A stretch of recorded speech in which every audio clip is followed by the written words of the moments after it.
So, yun, okay, KGX, kamusta kayong lahat? So far, pumasok tayo ngayon kay SQD, no? SQD is Web3 token na kung saan, kung mapapansin natin yung day, no? So, daily time frame nito or yung sabihin na natin 1 month time frame. Ay, hindi, sorry. Para makita lang natin. 1 week. Yan.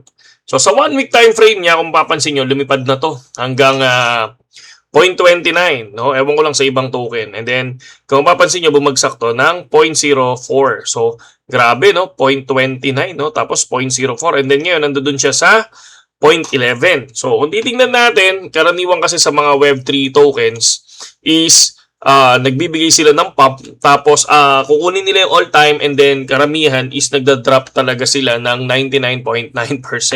So, for me, kapag may mga ganitong token, automatic yan para sa akin. Hinahanap ko yung sa 4 hours time frame. So, pag nakita ko nagsiliparan sila sa 4 hours time frame or sa 1 hour time frame, nag-aantay ako ng bearish candle. So, ito, katulad nito, lumipad siya, di ba? And then, nung nagpalit siya ng candle, bearish candle siya, nag-short ako dyan. And then, ganun din, kapag biglang lumipad, hayaan ko lang, mag-short ulit ako. Basta yung target ko, minsan, 20%. So, okay na ako doon. So far, ito, kanina, naka 20% na to. Kaya lang, sabi ko, gagawin ko yung video. Gusto ko makita ninyo, no? So, ayan yun. So far, ang trade natin ngayon, ito siya. So, nasa 400 pesos. And yung isang coin natin ay 34 pesos pa lang. Ito kasi 5 USDT lang eh.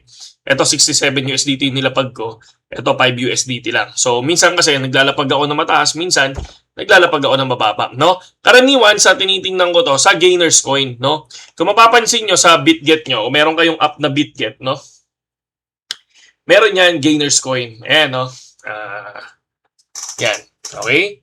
So, meron yan, Gainers. Ayan, yung Gainers, dyan ako pumipili. Kapag nakakita ako ng 100%, okay, maganda tong 100%. So, maghahantay ako ng isang pattern. No? Isang pattern lang ang hinahanap ko. Ano yung pattern na hinahanap ko? Yung pinaka-bearish lang. Okay? Bearish candle. Okay? So, candle pala. Sorry, hindi pattern. Candle. Okay? So, kaya 15%. So, 20% i-TTP ko na yan. Okay? So, balik naman tayo ngayon sa BTC, mga kapatid. No? So, for BTC, kung titingnan natin, nag-call tayo dito nung nakaraan at na-max profit naman natin. So, ito siya, no? So, ito. Okay? Ito yung call natin. Nag-max profit naman tayo dito. So far, kung titingnan ko to, ano yung next entry ko dito? Hihintayin ko na bumalik siya sa dati niyang support, no? Tanggalin na muna natin to. Tapos, pakita natin yung sa weekly time frame. Yan. So, for weekly time frame, kung mapapansin natin, meron tayong nakikitang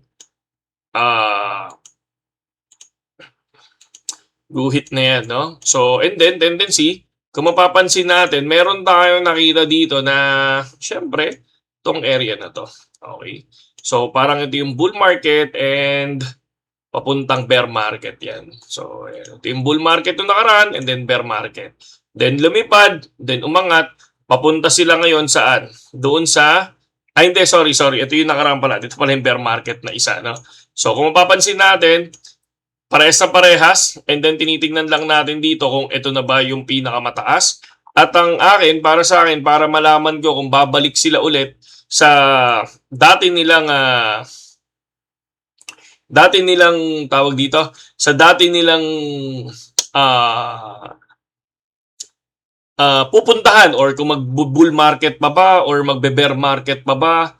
Di ba? Minsan may ganun eh. Ano ngayon? Bull market o bear market? Ako kasi for me, bear market na. Maraming pwedeng maging resistance. Ito yung pwede niya maging resistance sa 1-day time frame.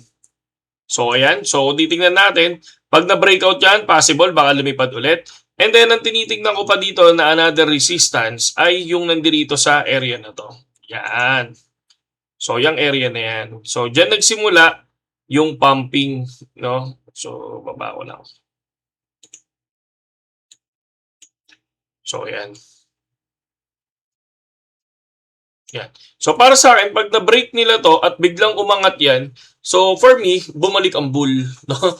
Bumalik ang bull. Pero, again, susubukan ko dito sa area na to na kapag bigla itong pumunta dyan, no? Pag bigla yan pumunta, yung area na yan, mag-short ako dyan. may cut loss naman eh. 'Di ba? May cut loss naman.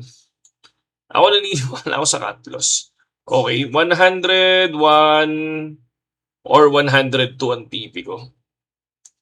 So parang ganyan. So 25 leverage lang ang gagawin ko. Tapos sabay DCA lang ako dyan. If ever, TP tuloy SL. So or SL or DCA mga kapatid. No? And then hihintayin ko na bumalik dito sa area sa 91.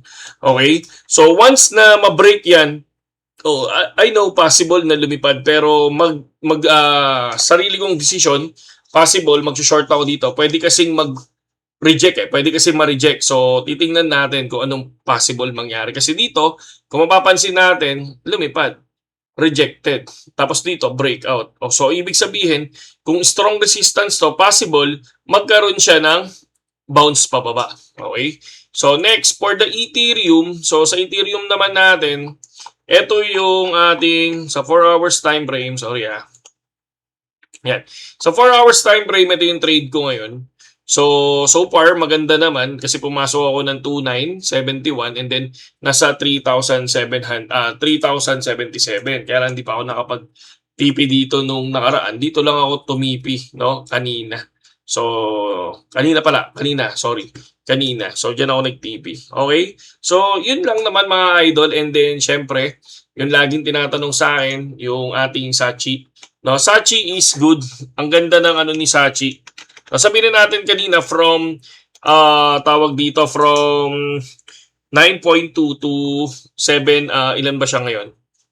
8 million no. Kanina biglang bumagsak yan ng 7.1 dahil doon sa minting ng NFT no. Ang ganda ng itlog nila pero syempre pwede naman ng ano ngayon no.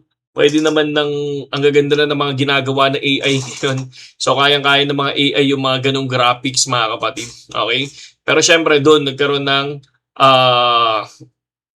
gulo nung mismong nung makikita niyo naman yun, talagang biglang bumagsak, 'di ba? Dahil doon sa minting na yan. So tingnan natin kung anong possible pa mangyari kay Sachi. Pero ang nakikita ko dito, grabe nung bumagsak, meron na naman sumalo.